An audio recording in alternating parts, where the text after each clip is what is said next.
Hello, and welcome to the Latinx-A-THON Chat for today. We're just going to go ahead and be discussing our Latinx-A-THON, how everything's been doing, what we're currently reading, and just hanging out. If you're on the chat, hello to everybody. Thank you for joining us. I guess we're just going to go ahead and get started with introductions. If you guys want to talk about how your Latinx-A-THON has been going. So whenever you guys are ready, whoever wants to go first. I will go first. My name is Tosh. My channel is Her No Stuff in the Book. And reading has been going pretty well. I've only read 3 books so far, so I don't know how good that is. But yeah, my cat gave us a bit of a scare, so that took up some more time. But I think so far my favorite has been The Wild Book by Juan Villoro. So. Well, that's good because that cover is beautiful. Yes, I can go next. Hi, y'all. I'm Andrea. My channel is Book Ramble. My Latinx-A-thon has been really good, actually. I didn't get to 1 book, but I'm reading it right now, so hopefully it'll go well. But my favorite one so far has been The Undocumented Americans. I really like that one. It's really fun. Not fun, but like, you know what I mean? Yeah, I'll go next. My name is Priscilla, and I have a YouTube channel called Bookie Charm, and the readathon has gone okay for me. I had like a mid-readathon crisis. I was like, am I going to fail my own readathon? But then I ended up completing 3 books, like tends to happen when you read multiple things at a time. And my favorite book so far was definitely Latinx, which we talked about at last night's Latinx Heritage Month Book Festival. I feel like everyone was bringing this one up, and it's really good. So. I can go next. My name is Yvette. My channel is Book Cave. I had a pretty good readathon. I read 8 books. Wow. Yeah, I really like La Bizona and You Had Me at Hola. Those are, I think, my 2 favorites. I'm Jocelyn. My channel is Yogi with a Book. I had a pretty successful Latinx-A-thon, especially since I stopped reading for a bit. So I finished 4 books in the first 4 days, and then I didn't read anything. But in total, I got 7 books. And in that time, my favorite was the group book, By Any Means Necessary. So it looks like you guys all had pretty successful readathons. I did not. I'm actually slumping very badly right now. So the only book that I managed to read was our group book, and I absolutely loved it. It was just so good. The main character was just like, I felt for him so much, and I wanted to be there and help him and comfort him. And it was a really great book, and I was very happy that we chose this one. Do we want to go ahead and start discussing the group book, or did you guys want to discuss something else? We can do the group book. Yeah, we can talk about the group book. Okay. So what did you guys think about it? I like the commentary on gentrification, to be honest. I think it was very informative for anyone who hasn't experienced it or seen it. I'm currently seeing people in my neighborhood with the tripods taking pictures and stuff, so it's kind of scary just a little bit. But I like that someone attempted to talk about it in a way that's relatable, I guess. I really liked it. Oh, sorry. No, you go. Oh, yeah. I really liked it. I think that the tone was really with my vibe right now, how I'm feeling about everything. So just calling people out and the themes of gentrification. And I really like the inclusion of Malcolm X, By Any Means Necessary. That whole fight for justice was kind of our running theme for everything. And I really just wanted the best for Tori. So I really enjoyed it. Yeah, I wanted to protect him so much. I was like, you sweet child. Let me help you. His grandpa made me want to just throw things across the room, I swear. Ugh, an awful person. Yeah, just feel like he was so judgmental, and he didn't even want to leave his mindset of, oh, hey, you know, who you are is wrong and whatever. So I was honestly, like, I was reading the book at the end, I was kind of hoping for maybe some sort of redemption arc for him, or not redemption arc, but maybe like an apology for him, or maybe in a direction where he maybe starts to move away from that bigoted mindset. But unfortunately we didn't get that. But I'm glad that our main character, was able to put his foot down and be like, I don't want anything to do with you anymore. And when at the end his that Dio said, don't ever come back here, he's like, I'm never coming back here. And I was like, I was very proud of him, because that was a very toxic environment, and he did not need to be there. So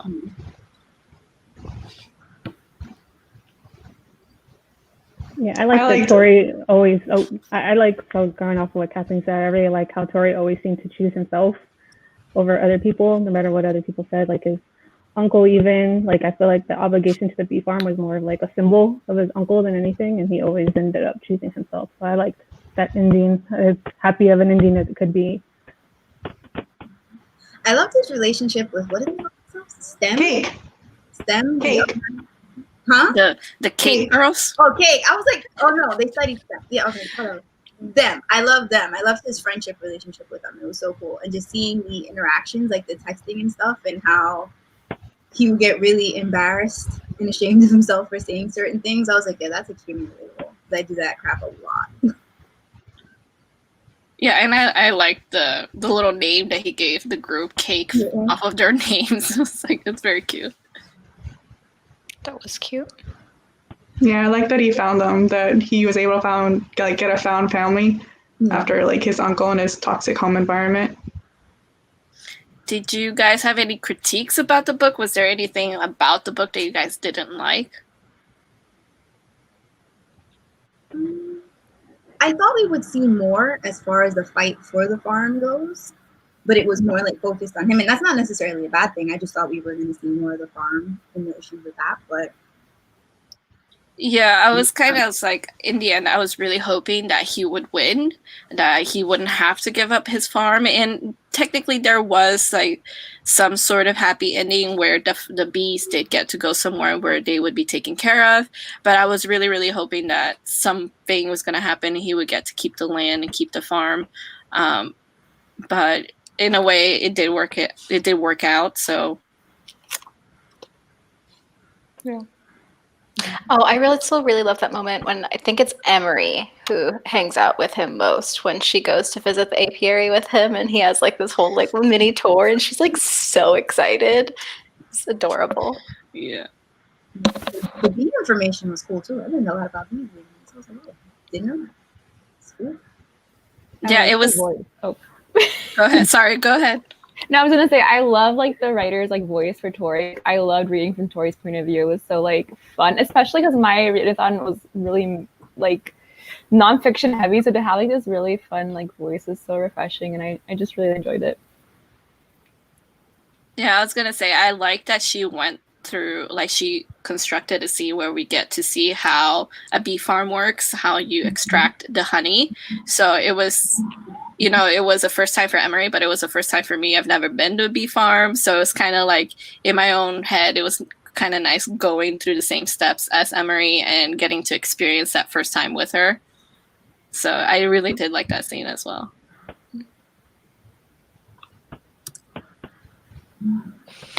Yeah, the voice was something I also really loved, Andrea. And I feel like it's definitely one that either you're going to like or you're not. Like, I don't think there's going to be like middle ground for most people, because it is so distinct.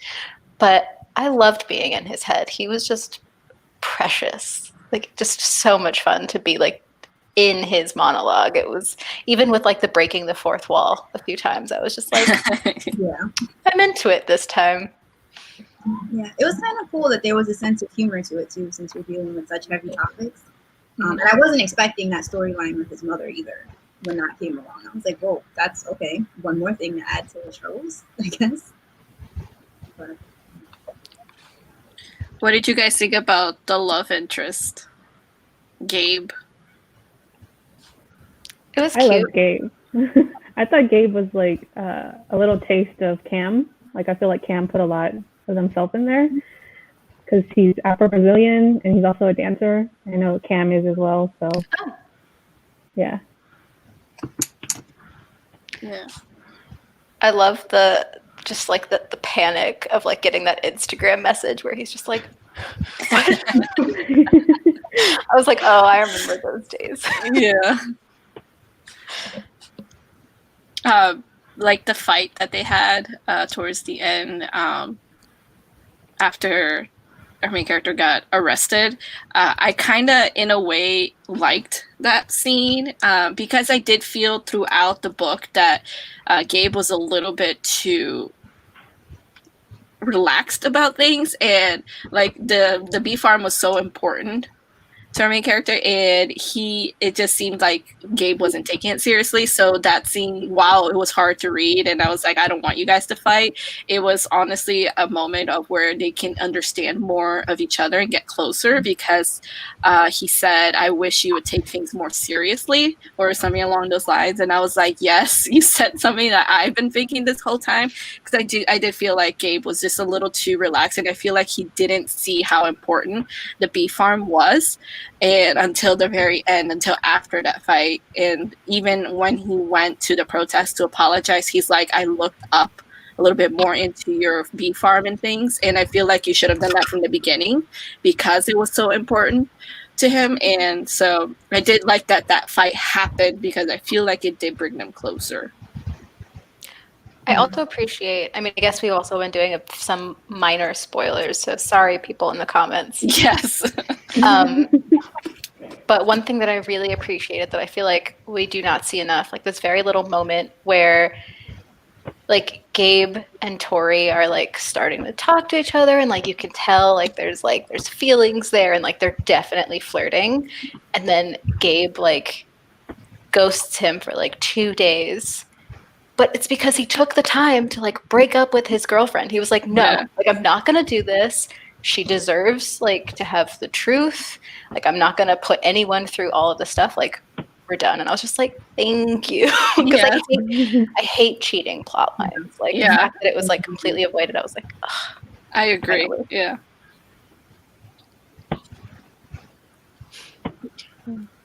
Is there anything you guys want to talk about, or do you want to continue with the group book?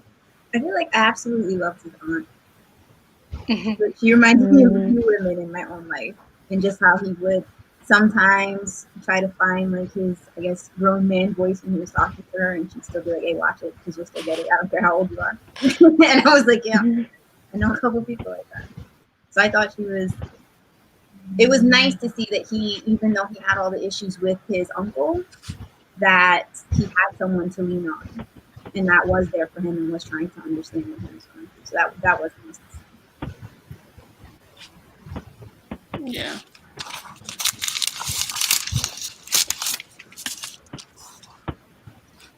Oh, we have so many friends in the comments. Let's see. What is everybody in the comments reading? How was your Latinx-A-thon if you participated?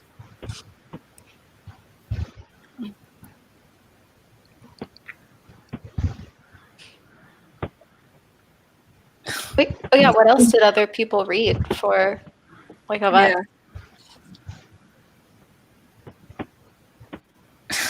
It's a good question. What did I read? I do this too, by the way. Keeping everybody's shelves in the background. I have this Dragon Republic it's a library copy since March, and I finally found out that my library is opening in October, so I can finally return it. Since March. You're so lucky. I don't think mine is due to open until November, and that's even like they're not even sure. Wow. My local one just opened, and I know because apparently I put something on hold, and I got like an email last week. Finally, they're like, "Oh, you can pick this up," and I was like, "I'm not going." I got a phone call. I totally ignored it because I thought it was spam, and they're like, "No, this is a library. Like your hold's in." I'm like, "Oh." My library has like a really cool like curbside service thing that I've been like taking advantage of. And every time I go, I'm pretty sure they're like, oh, here she comes again, picking up like 6, 7, 8 books. Why is it weird, Caroline, and not in a good way? Mexican Gothic. I really need to read that. I feel like I'm like one of the few people who haven't read it yet. I haven't read it either. Oh, okay. It's outside of like the type of books I read, so I have to get it first and then read it. I think there's quite a few book clubs that are picking it too in the coming months.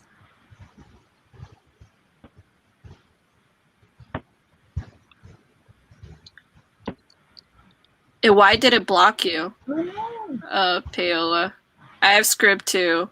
I know that Scribd, they say that it's unlimited reading, but they actually limit how much books you can read. So after like maybe you've read 4, maybe 5 books, if you're lucky, they'll limit the number of books you can borrow. So it's not really limited. They just say it's unlimited. Somebody's reading the Love, Sugar, Magic series. Yay! Oh, that's so good. That's so good. This Is How We Fly is coming out in December. December already? December, yeah. In what's that? 2.5 months. Not so fast.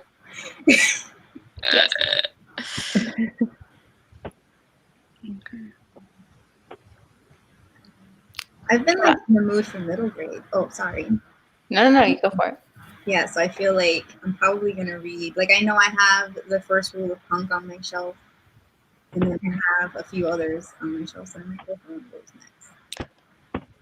Adriana, what is this? Get out of here. The playlist. Adriana, share your playlist. She has one on Apple Music, and she like showed it to me. It's full of great songs. Out of spite, I'm not going to listen to it. Where's the playlist? I want the playlist.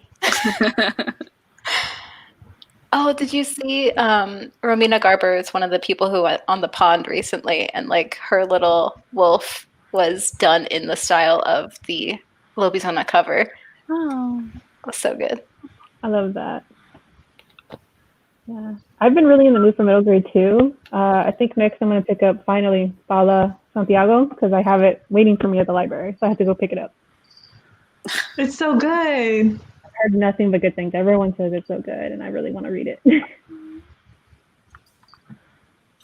I'm reading Ghost Squad right now. Yeah. Right before we got on, I literally read the first chapter of Furia, so that's the only thing I'm in right now. I have no thoughts yet. It's just one chapter. Okay, I was gonna ask if you've liked it so far. So many good recommendations on this chat.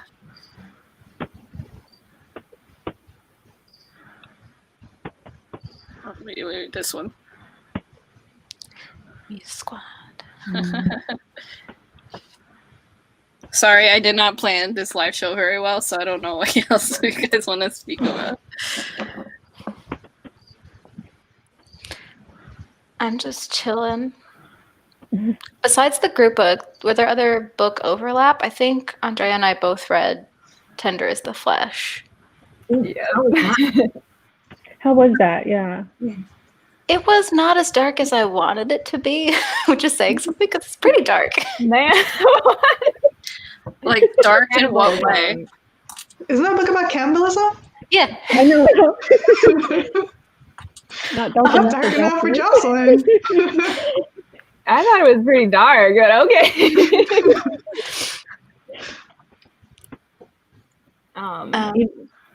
Yeah, it was a book. It was the first book I read for the readathon. I was just like, what? I think was it your first book too, Jocelyn? Yes. Yeah, it was. It really set the mood for everything, I think. I was like, oh, okay. Yeah, I was like listening, and at one point I was like listening and playing Animal Crossing, and then like Dave came in the room and I had to pause it, and he was like, "What are you doing?" I was like, "Oh, you know, like people are eating a celebrity's penis right now." He was like, "What?" That wasn't dark enough for you, Jocelyn? Is Joss okay? No.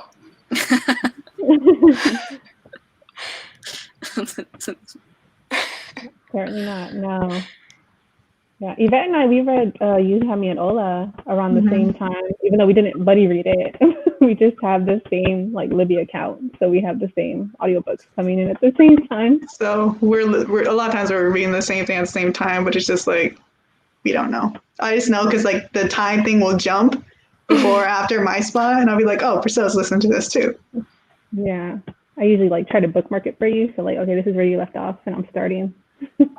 Oh, I had to know. If you didn't know that. Thank you. Well, it's there. I tried, but it was really good. I really liked the audiobook. Paula asked how the audiobook is. I really liked it. That's good. That book is so cute.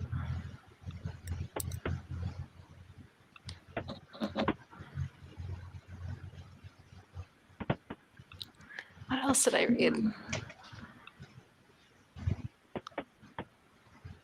I read Running. That was pretty good. Oh, I read that too. Oh, you did? I did. Yeah, that was solid. That was solid. I don't remember anyone's name from Running, though. I don't think I do either. I kept calling the dad Marco Rubio in those like group chats. I'm like, You're not wrong. thank you.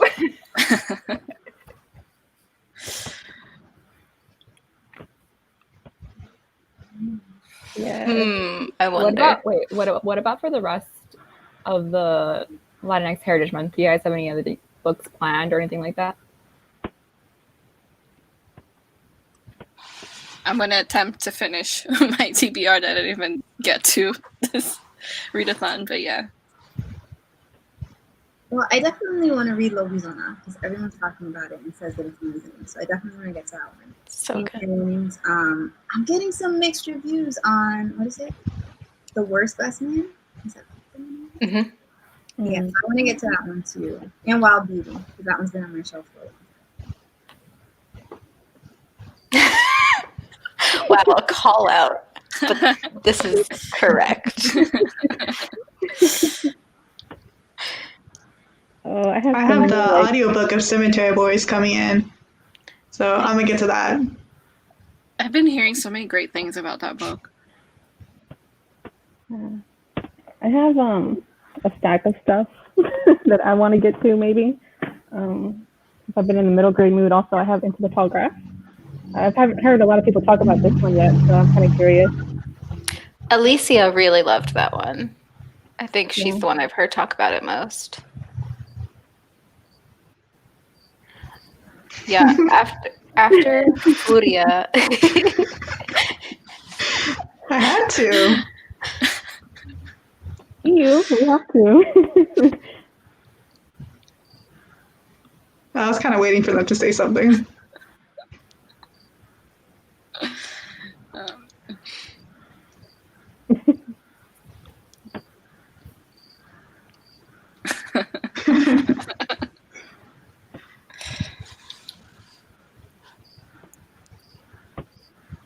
Yeah.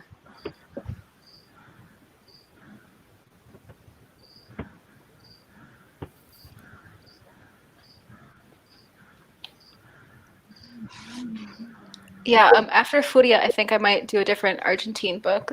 Things We Lost in the Fire. She's Argentine, right? Yes. I Yeah. want to say. Mm-hmm. Mariana Enriquez, I think. I think so. Mm-hmm. Believe Short so. stories, right? Yeah. Good, yeah.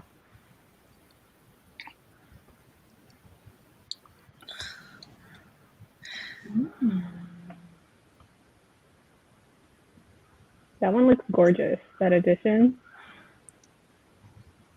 Oh, I haven't seen that one. Hold on, I'm going to Google. Yeah, no problem. I did go to a Barnes and Noble a few days ago and saw, like, under the naked hardcover, the Lady Death illustration.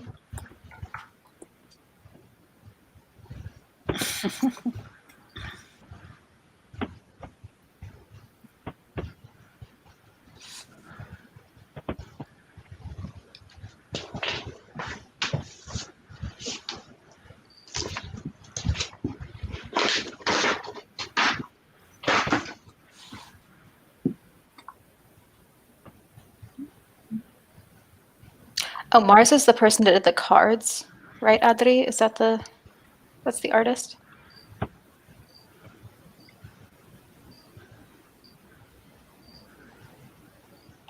And the cover?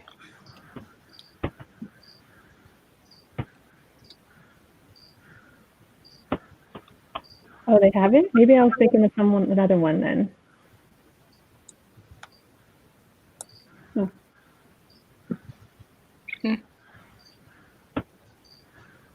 You said something about a Lady Death? Yeah.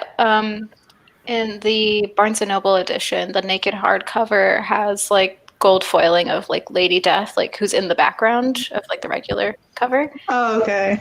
That's what it is, because you said that and I got mine and it just has Rose and I was like kind of disappointed a little bit because I didn't see it, but then I realized I didn't get that version. Okay, so I have that version on my shelf, actually. did you guys have any books that you didn't like that you read? I read one that I hated. Which one? Hold on, let me bring it up. It Is Wood, It Is Stone by Gabriella Burnham. Oh yeah. It's a author by a Brazilian American book, and it was basically like a white American housewife who hates her life, who goes to spend a year in Brazil because her husband got a job there, and just her finding herself and her not being racist because she treats her black maid so well, and she has a queer love affair and then goes back to her husband, and the woman she was with goes back to her husband, and I realize I'm just spoiling the book, but it was like really bad.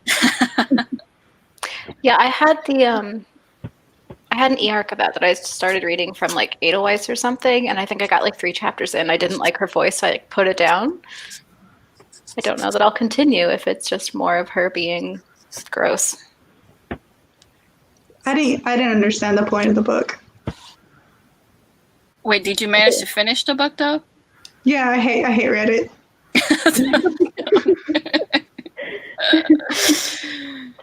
Yeah, that's a shame because that book has such a pretty cover, and that's the only reason why I even like looked into that.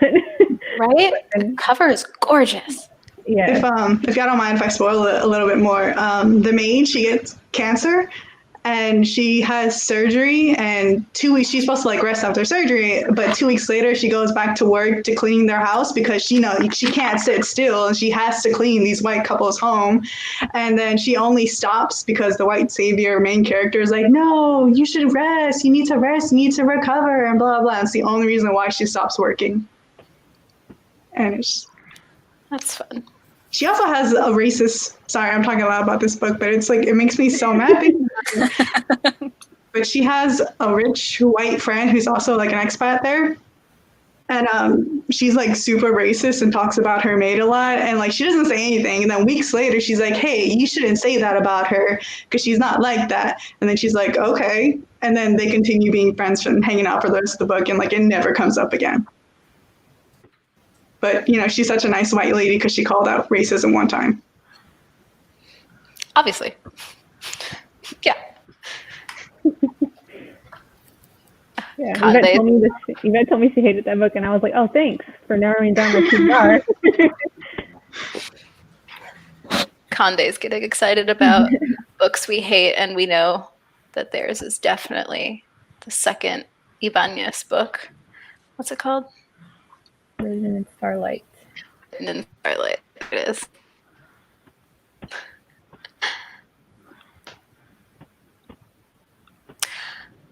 Oh, yeah. Adri and I read The Fantastic Tales of Nothing, which was a graphic novel. Yeah, it was beautiful. The story was extremely flimsy, but also, pet peeve, had the most redundant names. There was Via Village, was one of them. And, and it was like, what was there was another one too, where it was just like the same name in Spanish and English. And I was like, if we see Ciudad City, like I'm out. I'm done. I cannot.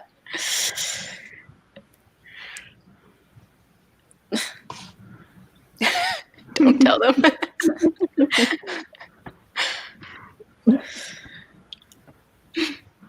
Pueblo Town. Pueblo Town. That was the other Not one. Pueblo Town, no. Yep. Yep.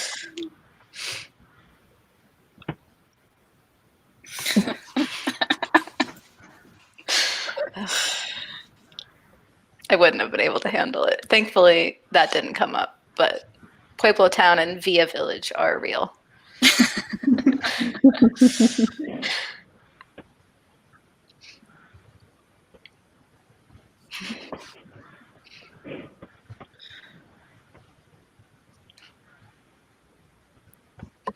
How about, did you guys read any books that you were expecting maybe to be blown away and it didn't quite meet your expectations?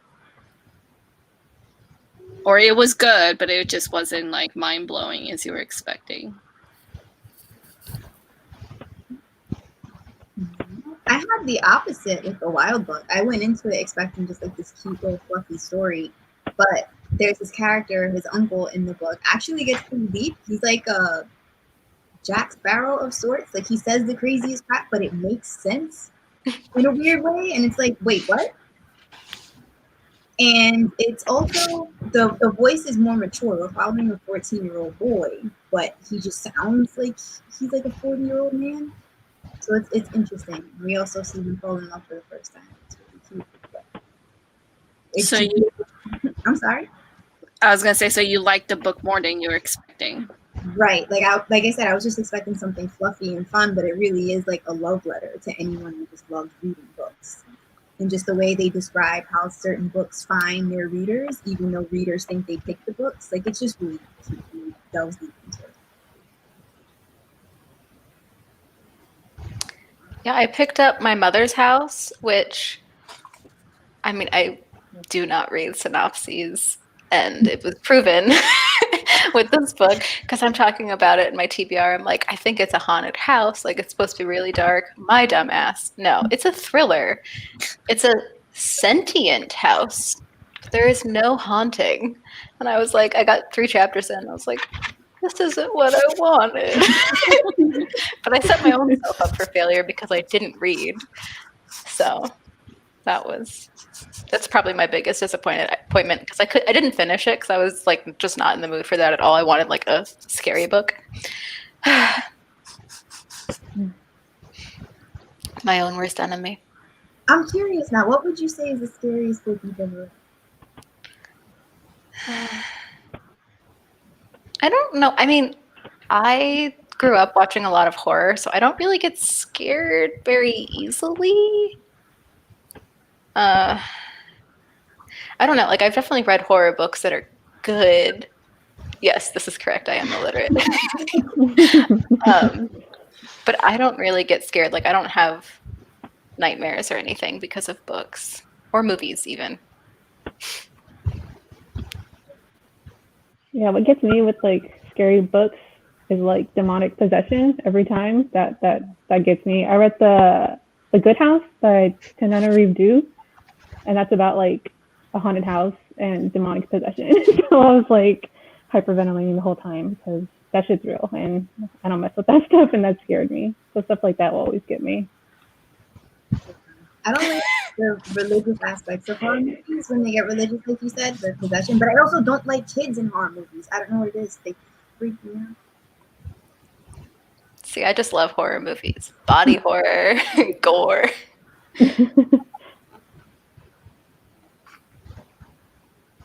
I would say it's kind of like creepy more so. Like it's very slow burn more so than like jump scare. I mean, it is gothic. Like, it's a gothic horror, so it's like it's that setting, the atmosphere.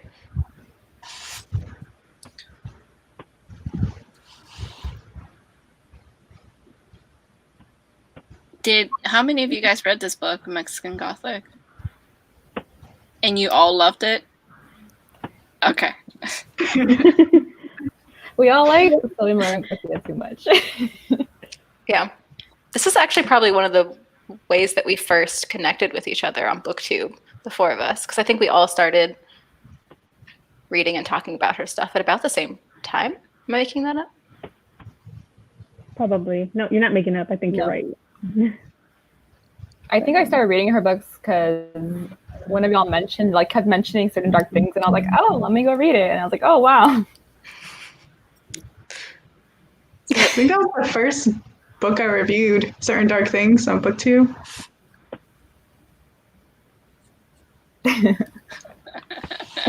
Yes. Oh, but you know what? The first person I think I heard talk about Sylvia Moran Garcia was Adri talking about Signal to Noise. I think I remember Madi talking about Signal to Noise a lot too. So what would you say is your favorite book of her since before? Mexican Gothic. Gods of Jade and Shadow. Me too. I think mine's Certain Dark Things. They're all good. I mean, those are my top three. So like.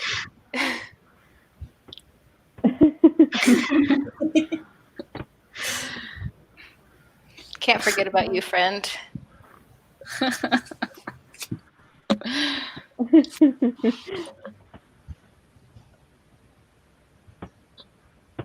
Yeah, An Untamed Shore has actually kept coming back to me too. Like I keep thinking about that book ever since I read it this year.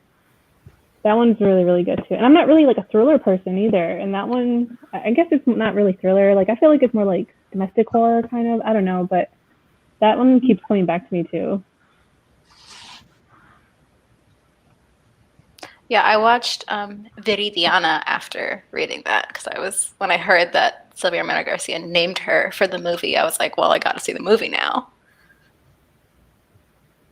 It was okay. Yeah.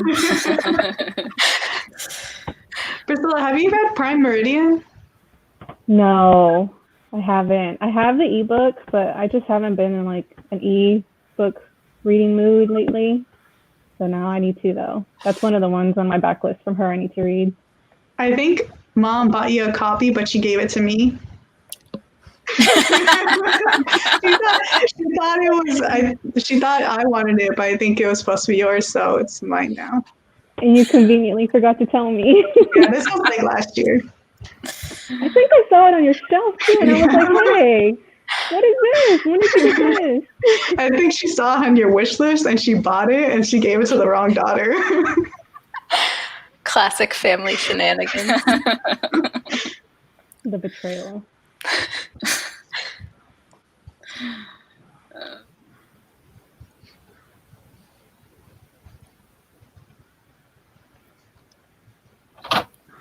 How about sorry, go ahead. Whoever was gonna say. I was just gonna say, I wonder if they're gonna do a new cover for Certain Dark Things because it's being reprinted. Oh. I don't know. Didn't she tweet something about it, kind of hinting that it might have a new cover, and it's also got some updates in it as well? Maybe is that a thing I made up? I don't know, but that's so exciting. She mentioned there would be edits in the new version from the original. So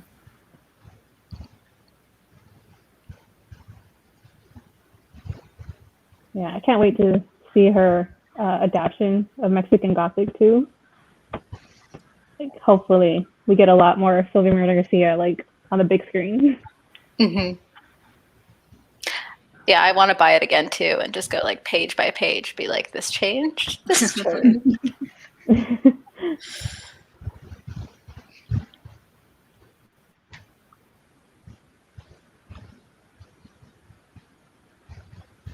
what about Tasha and Kathleen? What authors do you guys stan? Because I know we've been talking about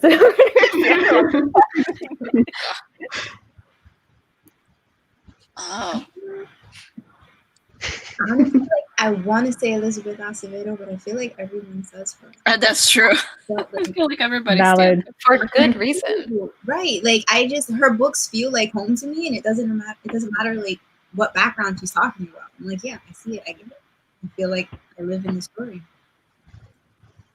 Yeah, it's true. Like her characters are like, I feel so much for them. Like I connect with them so much. And even though like the Poet X, like the main character, she was very religious household, and I am in a religious household, but like the difference is like extreme. And in that book, like her mother was always pushing religion on her, and my parents kind of like more guided me towards what I really believe in and kind of helped me find my path and what I believe in. And I just like, I felt I connected to that main character because I feel like they were going about it, like her mother was going about it wrong. And I was like, let me talk to you. I can help you with whatever doubts you have. So I really loved that book. And then the, God, what was the other book that I read? The one, Clap When You Land. Oh my God. Yeah, that book was just so heartbreaking in many ways and so beautiful at the same time. Did you oops, sorry. Did you listen to that an audiobook, or did you read like the physical Clap When You Land? I did both. So I bought a physical copy and I listened to audiobook. Yeah, because that ending part where like the two voices come together was like crazy. That was like just a lot to take in at that time, and at the end like that. And Elizabeth Acevedo like reads her own audiobooks, right? She's a narrator for her own audiobooks. Yeah. It hits different when you hear her read it though, because she adds that like there's a lot of emotions in the story itself. So then to hear her say the words, it's like, well, because I have the Poet X on audiobook and I'll listen to it randomly like when I'm doing my makeup, which is a horrible idea because then I get emotional, and that and mascara is just not a good combination. But yeah, I love her, and I like stalk her on Instagram. So when she does like her readings and stuff on Insta Live, I'm just like, I don't know how you don't love it. To be honest. Yeah, I picked up Pride by Evie Zaboy, and I'm listening to the audiobook just because Elizabeth Acevedo narrates it, and it's just magic every time. Like whatever she wants to narrate, I'll read.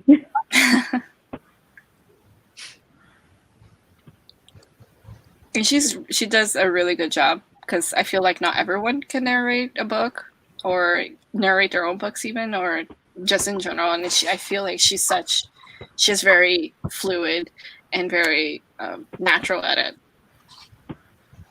I think you can tell that she used to perform, like that she used to perform her poetry.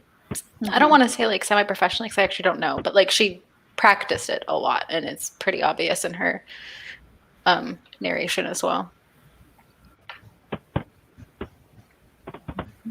Yeah, I think you can kind of tell whenever someone comes from spoken word, like a spoken word background.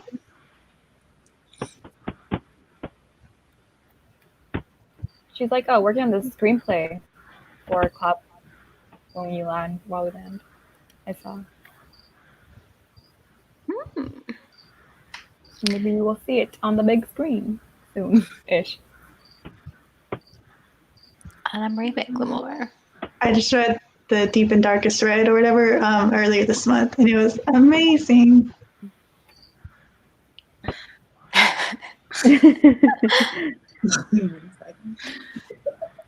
I read one of the books like every Latinx-A-thon and always had a good experience. Like I don't think I could dislike one of their books.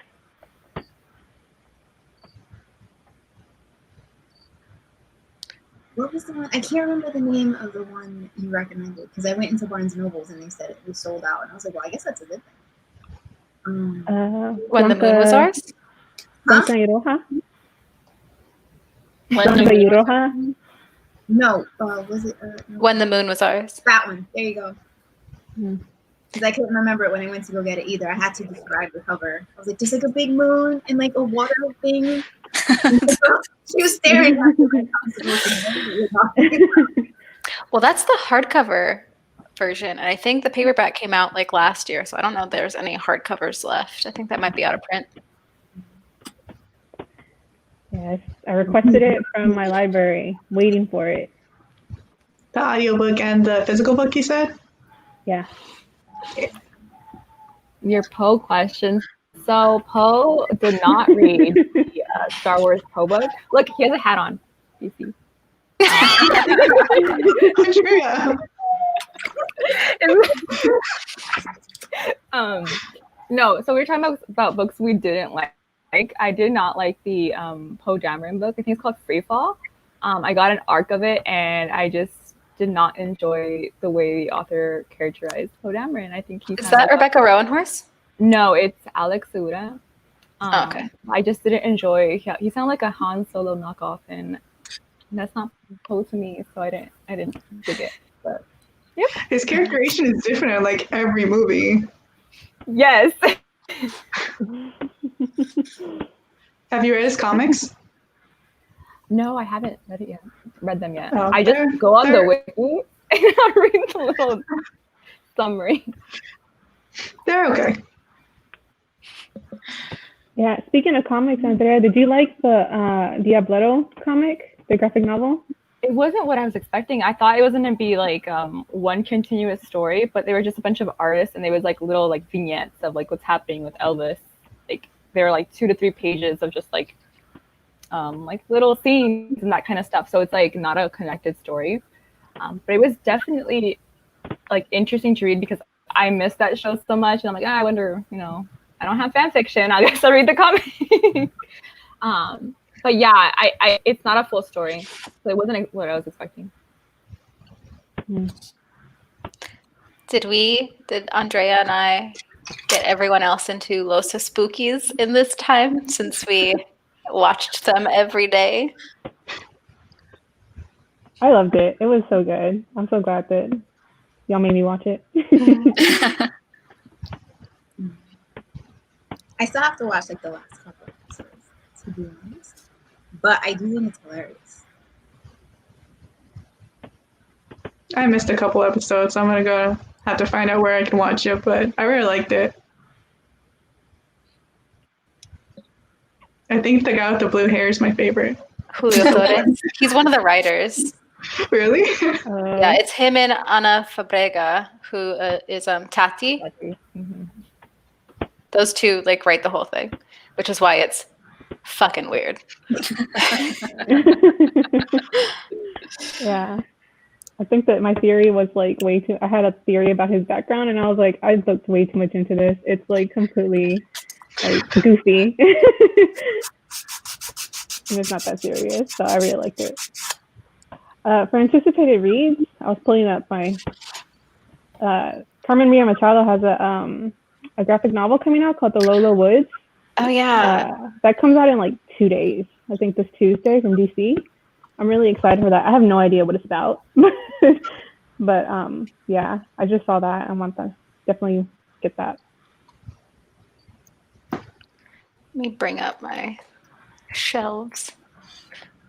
Yeah, the Mirror season. Me too. Oh, Las Leonas by Adriana Herrera. I know that was like just announced. I don't think that's coming out next year, maybe the year after, but I'm still really looking forward to that series. Yeah, get on that, Audrey. Yeah, it's a Joe Hill comic, right? Like it's part of the...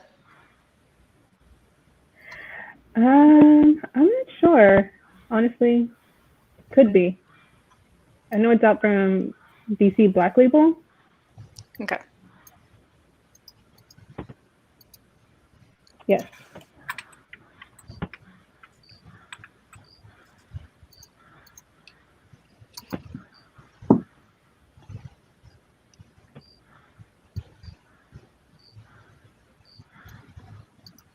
Oh, Blaze Wrath Games comes out in like a week. Very excited for that one.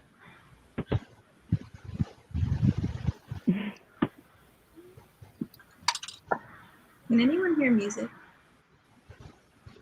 No. in the background? The Spanish restaurant by me is blasting their music right now. So I was like, I don't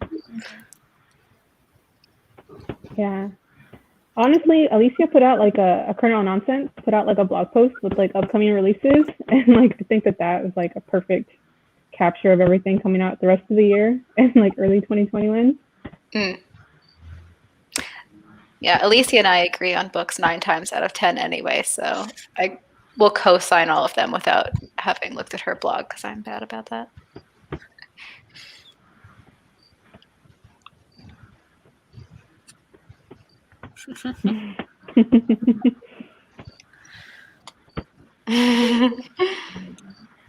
Yeah, and then This Is How We Fly, which I talked about earlier.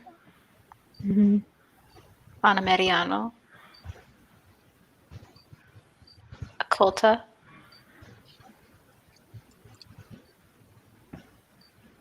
I read Lupe Wong Won't Dance. I know it comes out like in a week, 2 weeks. I thought that was out. It's not out yet? I think that's out already. Really? Okay, just kidding. I'm looking at my little list thing. It says October 8th. That's why. Oh, but then maybe it was. Oh, maybe. I got an arc and I still haven't read it yet, and I assumed that it had already passed because I'm not good at keeping up with those dates. That was also my situation. Same. But yeah, I do want to read that too, though. Definitely. It looks fun. Our Way Back to Always comes out in June by Nina Moreno. Mm. One of the Good Ones by Maika and Maritza Mulet.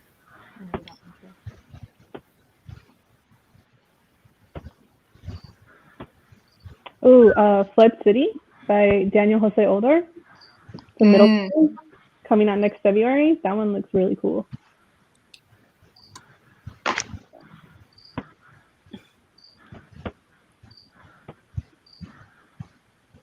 Oh, the new Destiny Soria, I think, comes out next summer too. Fire with Fire, the dragon book.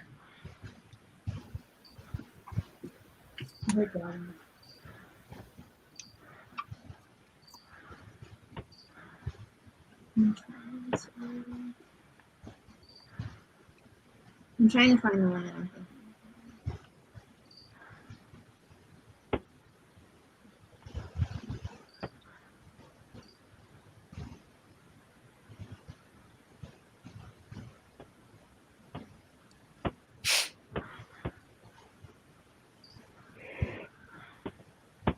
Carla Cornejovia Villasencia, the one who wrote Undocumented Americans, has a book coming out next year, Sanctuary. I think that's a YA book. Yeah. Okay. I don't know when it's coming out though, but it's next year. Yeah. I really want to read Ophelia Apatow. Mm-hmm.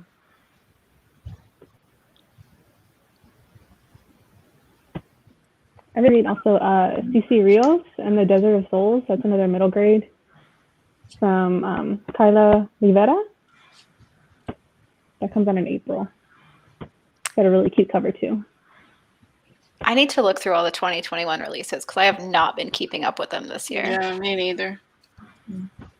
1500 Miles from the Sun is one I'm looking forward to too.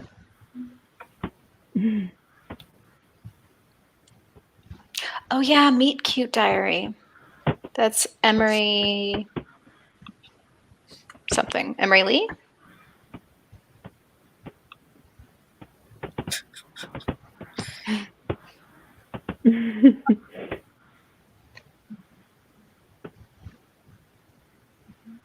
I was thinking of Somewhere Between Bitter and Sweet. That's the one I was thinking.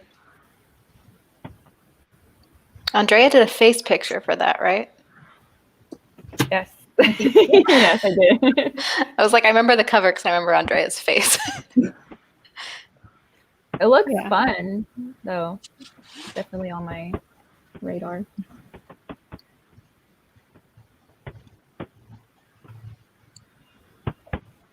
Anybody else watching any other Latinx shows or movies? I'm rewatching Cristel.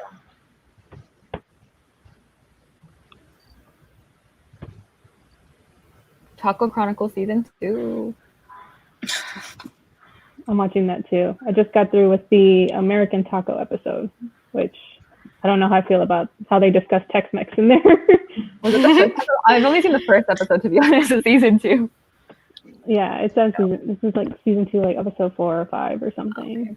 I don't know. I had a problem with the way they had like this white lady come in and say how the American Taco is like helping erase the border between Texas and Mexico or something, some nonsense. And I was like, oh, I don't know. No. At them. You'd be like, at Taco. That's disappointing. I really enjoyed the series. Yeah, overall, I really enjoyed the series. Yeah, it's still worth watching. Just a little nitpicky thing. Sometimes I feel like white people in Houston think they know what Mexican food is because of Tex-Mex, but it's like they really, really don't. Yes, Paula, I just finished watching Julie and the Phantoms. It's so good. I like just finished watching like before we got live. We went live.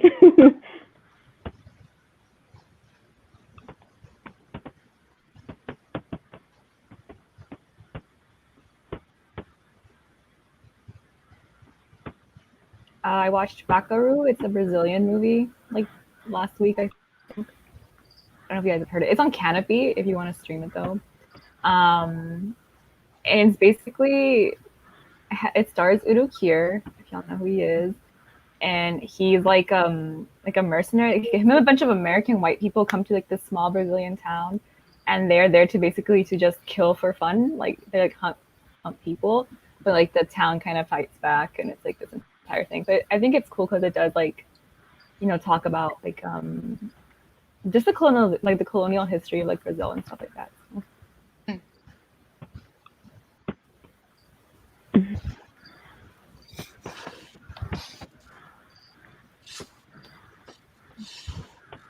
It's so cute. Are we getting to season 2? Like, when is season 2 coming?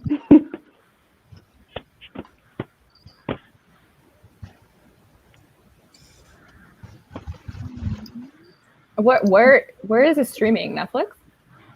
Yeah, it's on Netflix. Is the music good? It's like musical, kind of like, I think it's from Kenny Ortega, so like, think Descendants, like that. Okay.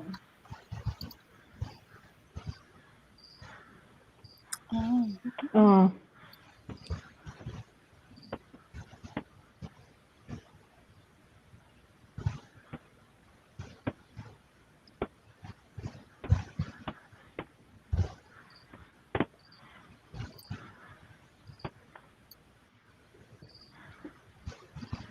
Wow. It has a 5.0 rating, a 5-star rating, with 4,675 ratings. So people love it. Wow. Really good. It'll make you cry. So. That doesn't take me though. What? Like, I cry every. Do you remember that MasterCard commercial where they accidentally leave the dog in the woods? That made me cry. Oh, you're gonna bawl if you watch it. You watch Julie and the Phantoms. Get the tissues ready because her mom. It's not a spoiler. Like her mom passes away like a year before, so she's like dealing with the grief of that. And like she used to write music with her and perform with her, and ever since she hasn't. So it's like all about her coming back to music and how it connects her. Yeah, so it'll get you. Yeah. That's sweet. I almost cried. I did almost cry. I'm not like a crier usually, but like it got me.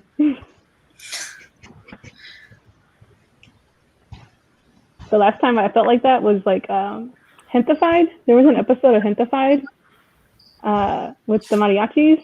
That one, same kind of cry with like Julie and the Phantoms. That episode's heartbreaking.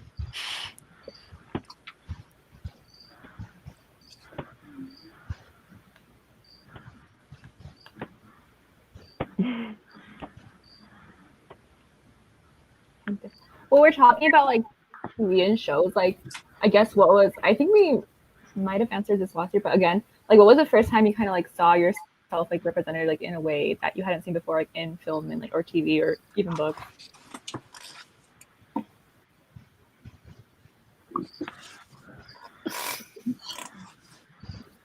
I think the first queer Latinx person I saw was, I can't remember his name, but a side character in My So-Called Life. Do you remember, Priscilla? Yeah. Oh my God, what's his name? It's not Dani, is it? No. I can't remember. But that.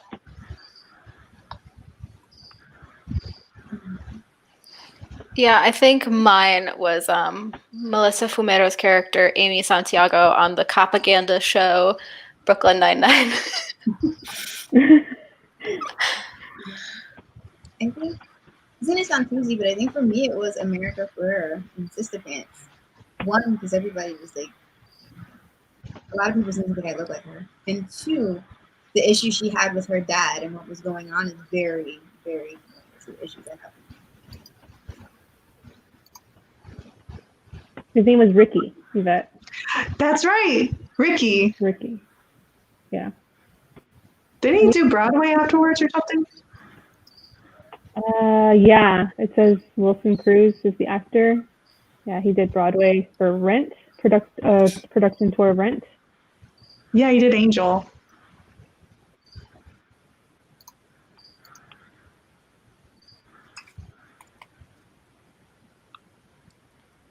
Do you watch Superstore, Tosh? Yes, I do. I really like her in there. I can't believe she's leaving.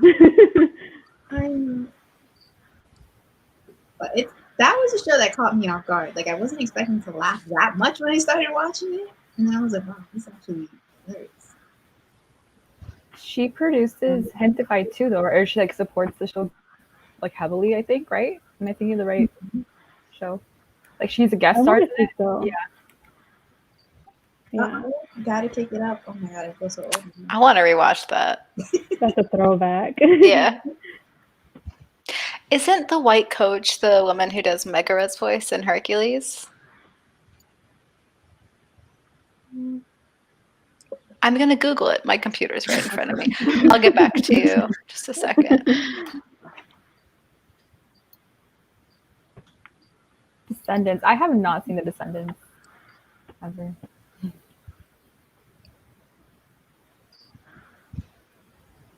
I haven't seen The Descendants. I know most of the musical because all the kids in my family are obsessed with it. It is. Yes, I was right.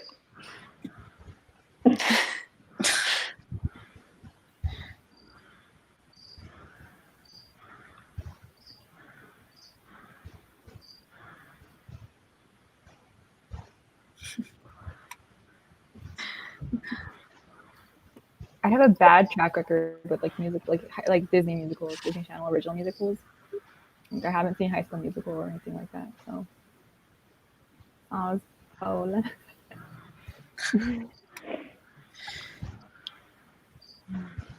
I like the stuff from back in the day.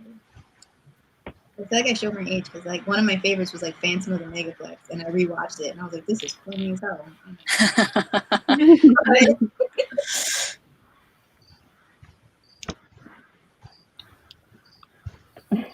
I haven't either.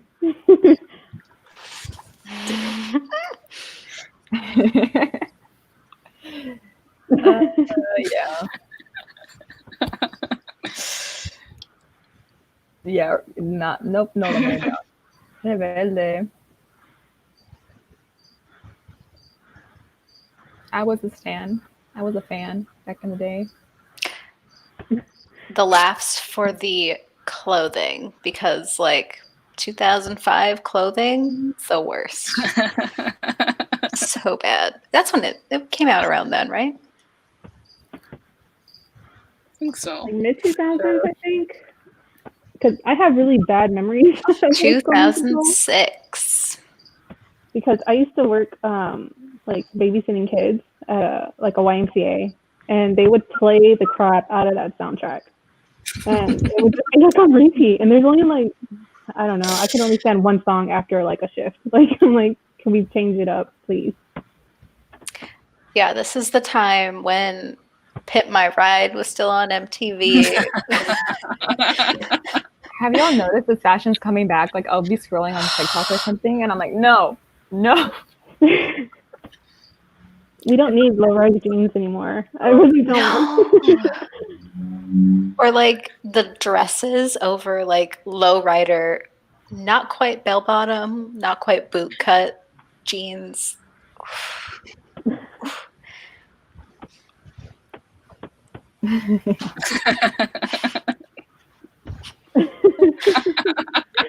That's the worst one.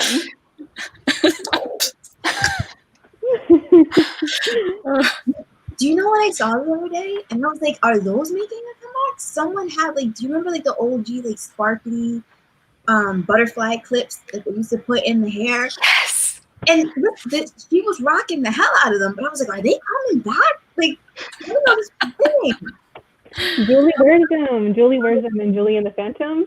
Oh, She does. And I was like, oh my God, I haven't seen those in so long. I felt so old. You know what? I hope never ever comes back.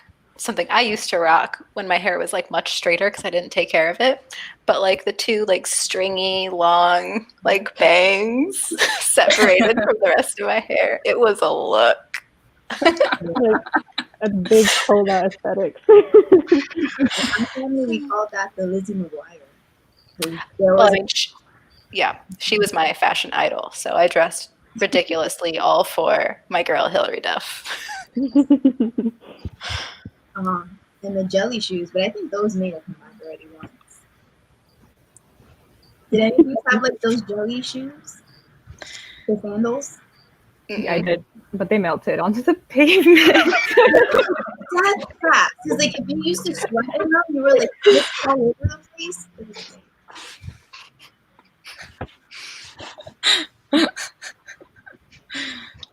I didn't have jellies, but I had those like foam flip flops where it was like a 3-inch platform all the way around.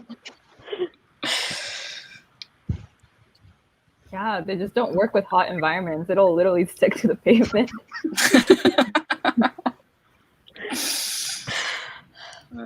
Or like, do you remember the bandanas that weren't bandanas? It was just like the triangle with the 2 strings that people were. I thought you were going to go with bandana shirts, but I do remember that too. I see those girls on TikTok. They just like wear the single bandana around themselves. I'm like, oh, okay. I mean, go for it, but like, I never thought they would come back so soon. If that makes sense. Yeah. Yeah, they failed with that. I love a Cinderella story and how Hilary Duff looks in that movie. Yeah. They so failed. She looks great.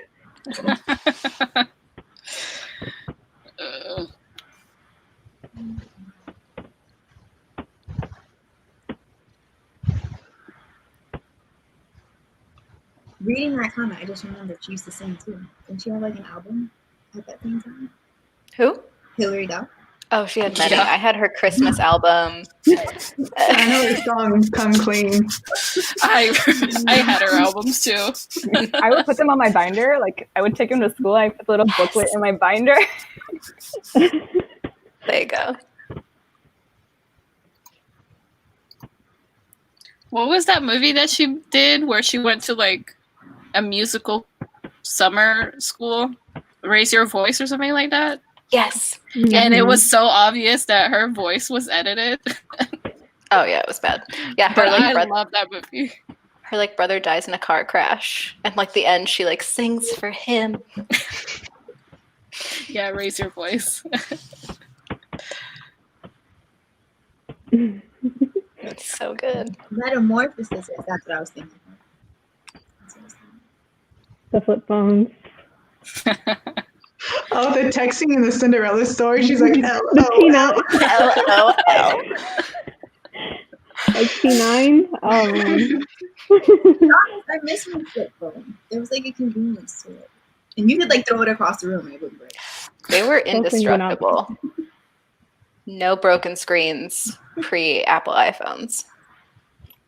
Do y'all remember those like text chains that like, oh, you have to forward this to like 13 people, or, like, they're gonna die like in the middle of the night.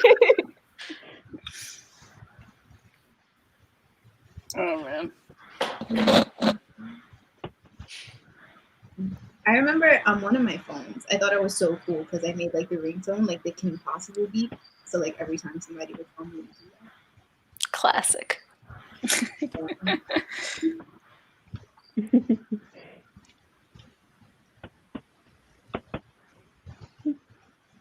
Well, that's a talent then. I've never seen a broken flip phone.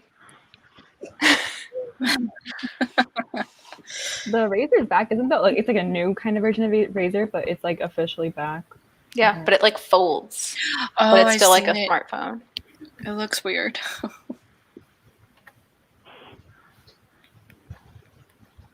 I just keep thinking, like, after flipping clothes so many times, is it like the screen gonna crease or something eventually? Yeah, I heard it like No, kind of like loses sensitivity there in the middle after a while. Hmm.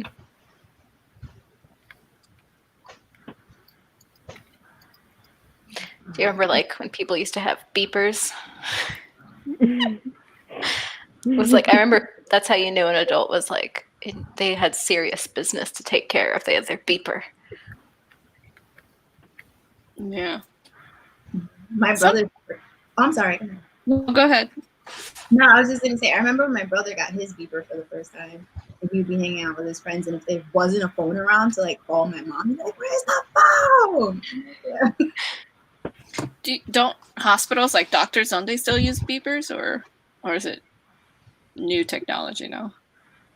I feel like they're the only ones that still use beepers, right? Maybe.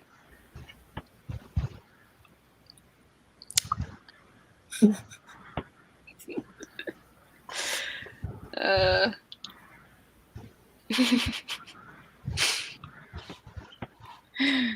don't either. Trying to like decode like the numbers. I've never used a beeper before, so I don't know how it works either. I'm pretty sure it's just like calling someone if they don't have a phone. Right, it's an alert. Like they'll call the number that's assigned to your beeper, and then it'll make a noise, and then you know that you have to call them back. Yeah. Yeah. I remember my dad used to like have a beeper, and he would say like, he showed me how he would get beeps from my mom, I think, to say I love you upside down with the numbers. Like, that's all that I know. That and like just, hey, call me, like sending the number.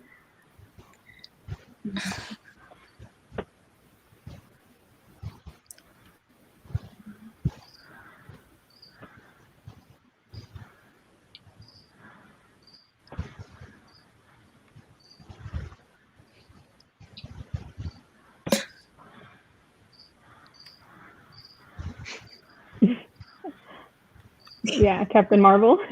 Very 90s. I still haven't seen that. Me neither.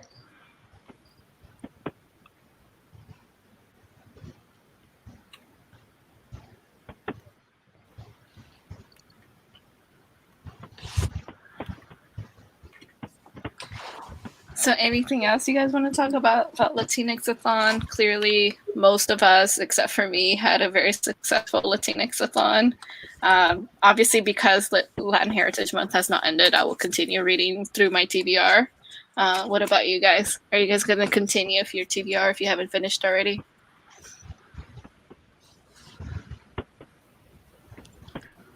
I weirdly have stayed with my TBR so far, which is a new thing. I don't know what this is. But I think we should go back to Adri's suggestion earlier that Andrea plug film Chisme. Oh, yeah. So I have a website. I started it. It's like a pandemic pet project, and basically it's a website where I interview people about Latinx film, filmmakers, creators, and all that kind of stuff. I haven't updated it in like 2 weeks, but that's just because I've been busy. But hopefully I can get something up soon.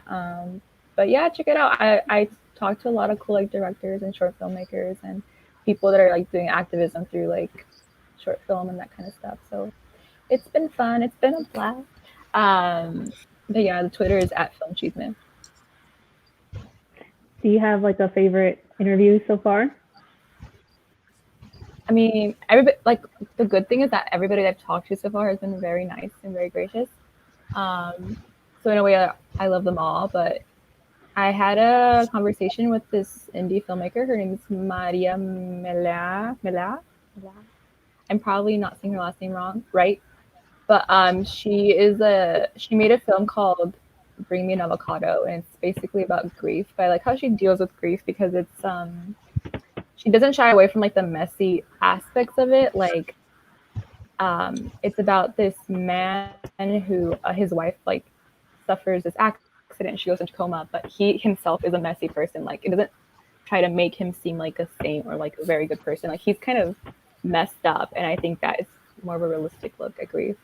And she was cool because she was talking to me about how she based it off of her own kind of experience with her mom, like kind of dying very slowly because of dementia and that kind of stuff. So it was a very nice conversation with her.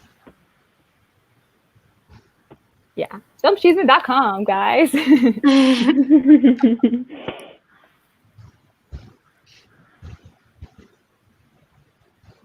We have our Q&A coming up. Yeah. Very true. So if anyone's reading Binding is Necessary and you come up with questions that we could ask Cam, feel free to DM us. We haven't compiled those questions yet, but we're going to probably start doing that soon.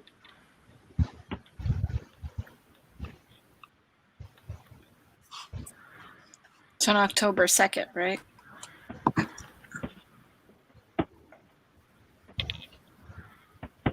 When is that, Tuesday? No, whoops. What day is October 2nd? Friday. This coming up Friday. Friday. Cool.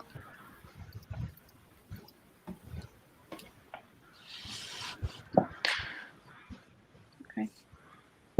We should also talk about Latinx Heritage Month Book Fest, which is why we're here, because of the amazing Paula putting in so much work to put this whole thing on. And like all of the live shows yesterday. Yeah. And the next couple of weeks still. There's so much. Yeah. All the Instagram challenges were great. Yeah, everyone needs to pay Paula too. Yes. Gotta plug your PayPal, Paula.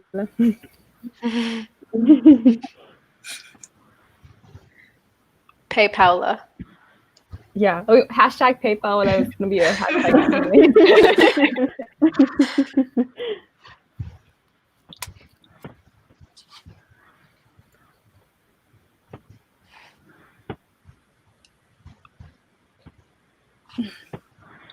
All right. Anything else we would like to mention?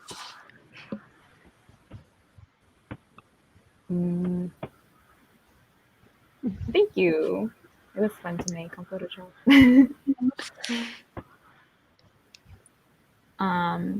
What was I saying?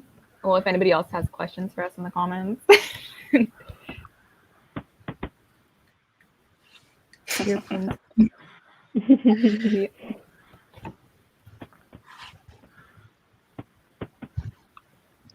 Exactly. Hashtag PayPal now.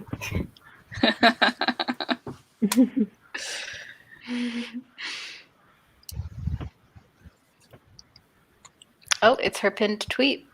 There you go. I'm gonna unretweet and then retweet right now, Paula. Yeah, let's get this hashtag a rolling.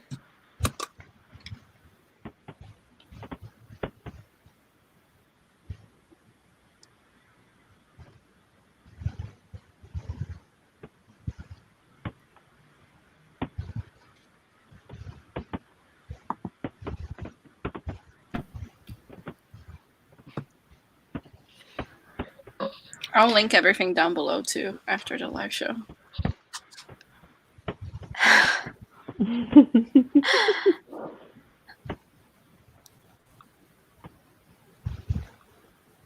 Oh, wait. This one.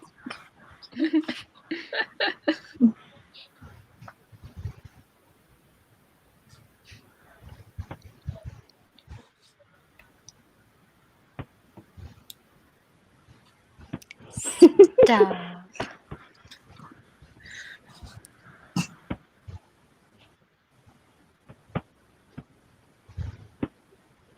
Okay. So I'll leave everything linked down below, but any final thoughts? Anything else we want to talk about? Oh, our fundraiser is still up. Yes. Yes. Yeah, we got a lot of donations this year, which is awesome. It's always good to see. Yep. Okay. And there's so Okay, I gotta make sure I link everything later.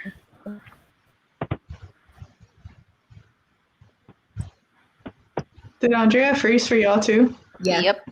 Okay. Okay. Come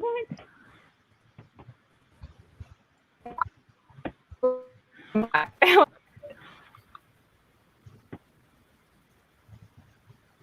I think you broke out right there. You wanna? Oh.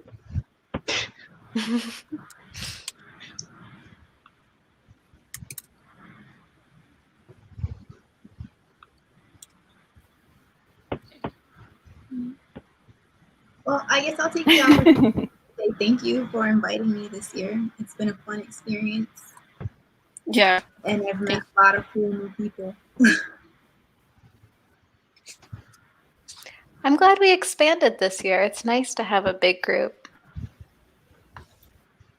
Yeah, 6 people. It's been very fun. I agree with Tosh. Thank you for inviting us. It's been a lot of fun. And I've definitely expanded my reading comfort zone a little bit because you guys read completely different things than I do.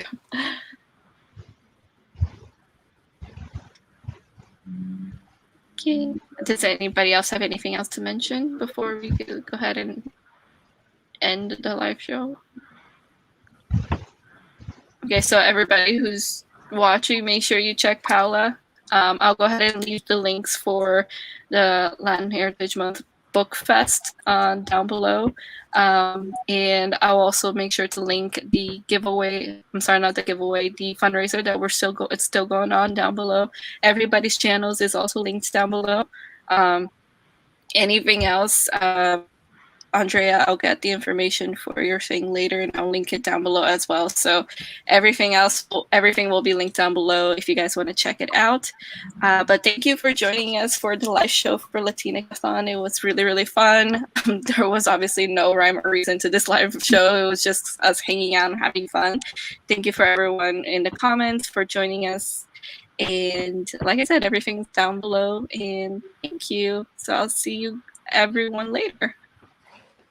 Bye, guys. Bye. Bye.